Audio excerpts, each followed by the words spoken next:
नमस्कार मेरे प्यारे भारतवासियों।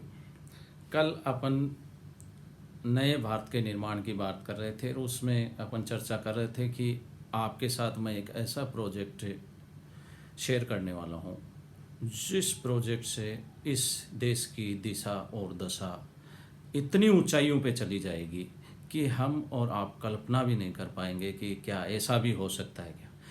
जिस देश के पास 130 करोड़ व्यक्तियों का समूह है, ताकत, जोश हो, उस देश के विकास को कौन रोक सकता है। साथियों, बातें चलती हैं वो हाथ को काम नहीं है, बेरोजगारी है, विकास नहीं हो रहा है। क्या है ये सब?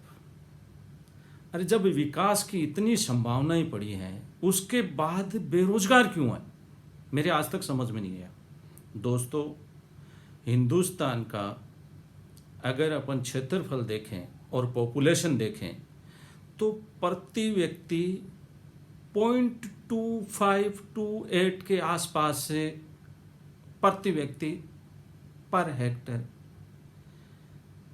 अपना रेशियो आता है। अपन यूँ समझें कि 2500 स्क्वायर मीटर एक व्यक्ति के हिस्से में विकास की भूमि भारत में आती है। उसमें जंगल भी आ गए, नदी नाले भी आ गए, उसमें आपके वन भी आ गए, पहाड़ भी आ गए, मैदान आ गए, सब आ गया उसमें।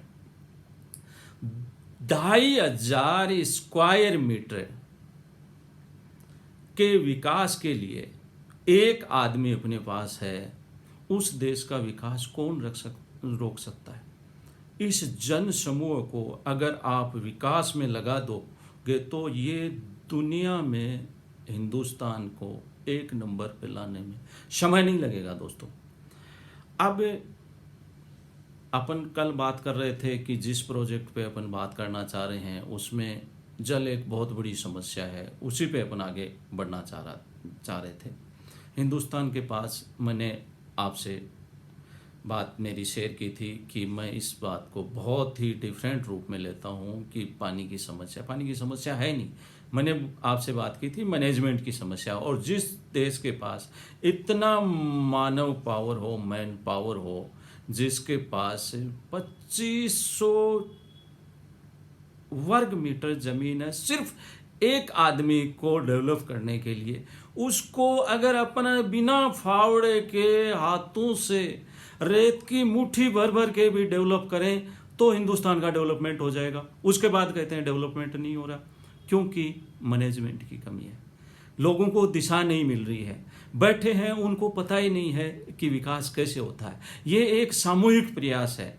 इस सामूहिक प्रयास के लिए आपको सामूहिक आना पड़ेगा, देश को प्लान बनाना पड़ेगा, अपने देश में जो प्लानिंग कमीशन है उसको प्लान बनाना पड़ेगा। दोस्तों, अपन जल संसाधन की बात कर रहे थे। उससे पहले जब मैंने कल का जो वीडियो डाला उसमें कुछ लोगों ने बोला कि कोरोना के दौर में आपको नए भारत की सूझ रही है। दोस्तों, मैंने उसको जवाब दिया। अगर मेरे जवाब से सहमत हो तो आप मुझे सहमति अपनी जताइएगा।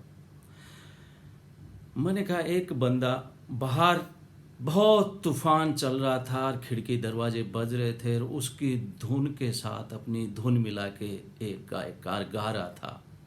मैंने उससे पूछ लिया, यार इतनी बाहर तूफान चल रहा है, आप गाना गा रहे हो? बोले, हाँ मैं गाना गा रहा हूँ। अगर मैं नहीं रहा इस तूफान में तो इससे बड़ा सौभाग्य नहीं होगा कि मैं गाते गाते मरूं। दोस्तों, कोरोना जैसे दौर में मेरे लिए बड़ी सौभाग्य की बात होगी कि अगर इस दौर में मैं देश के लिए सोच पा रहा हूँ, मैं देश के लिए विकास की बात कर पा रहा हूँ। अगर मौत भी मेरे सामने आ गई ना और उसने मुझे शिष्टाचार के नाते पूछ लिया, व्यस्त तो नहीं हो, तो मेरा जवाब होगा, मैं मेरे देश के लिए सोच रहा हूँ, मेरे देश के लिए बोल रहा हूँ।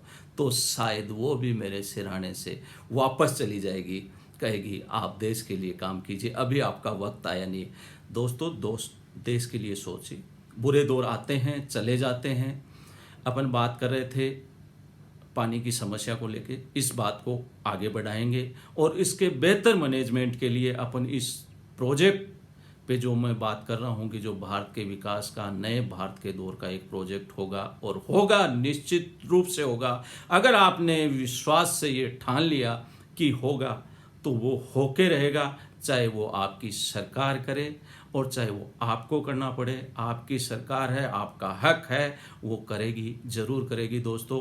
और इस प्रोजेक्ट को अपन आगे बढ़ाएंगे अगले वीडियो में। Thank you very much.